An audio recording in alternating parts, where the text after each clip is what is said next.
இன்னைக்கு காலையில் ஒரு பெரிய அதிசயம் நடந்திருக்குது. என்னன்னா, ஒரு 2 நாளைக்கு முன்னாடி நம்மகிட்ட இருந்து முத்தாரம்மன் ஃபோட்டோ ஒருத்தர் ஆர்டர் குடுத்து வாங்கியிருந்தாரு. அது வந்து நேத்து செவ்வாய்க்கிழமை அவங்க வீட்ல ஃபோட்டோ போய் சேர்ந்துருக்குது. செவ்வாய்க்கிழமை அதுமா சாமிய வச்சு வீட்ல பூஜை பண்ணி கும்பிட்டுருக்கிறாரு. அது வந்து அவங்க வீடா, கடையான்னு தெரியல. ஆனா அவங்க சாமிய வந்து கும்பிட்டுட்டு அதுக்கு அடுத்த நாள் காலையில, இன்னைக்கு காலையில வந்து பார்க்கும்போது ஒரு வெத்தல இருந்திருக்குது. வெத்தல, வாழைப்பழம் வச்சிருக்காங்க. அந்த வெத்தலைக்கு கீழ ஒரு புழு இருக்குது. உங்களுக்கு பார்த்தா தெரியும் இந்த வீடியோல. பச்சை கலர்ல இருக்குது பார்த்தீங்களா? அது வந்து ஒரு புழு. அந்த புழு வந்து இந்த வாழைப்பழத்த சாப்பிட்டுட்டு இருக்குது. சாமிக்கு படைச்ச ஒரு பொருளை ஏதாவது ஒரு உயிரினம் வந்து இந்த மாதிரி சாப்பிட்டுச்சுன்னா அதை சாமியே அந்த ரூபத்தில் வந்து சாப்பிட்டதா சொல்லுவாங்க.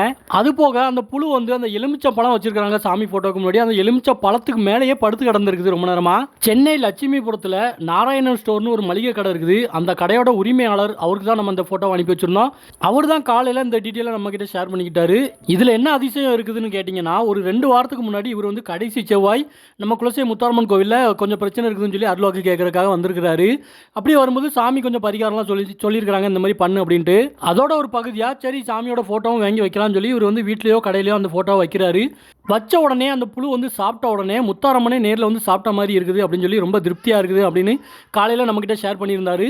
இதில் இன்னொரு முக்கியமான விஷயம் என்னென்னா, அந்த கனி மேலே படுத்திருந்தது, எலுமிச்சங்கனி மேலே அந்த புழு வந்து படுத்திருந்தது. அது போக அந்த வாழைப்பழத்தை சாப்பிட்ருக்குது. அப்படிங்கிறப்போ அவங்களுக்கு வந்து ஒரு பெரிய அறிகுறியே காட்டியிருக்குது. இத்தனை நாளாக அவங்க வீட்டில் இந்த மாதிரிலாம் நடந்ததே இல்லை.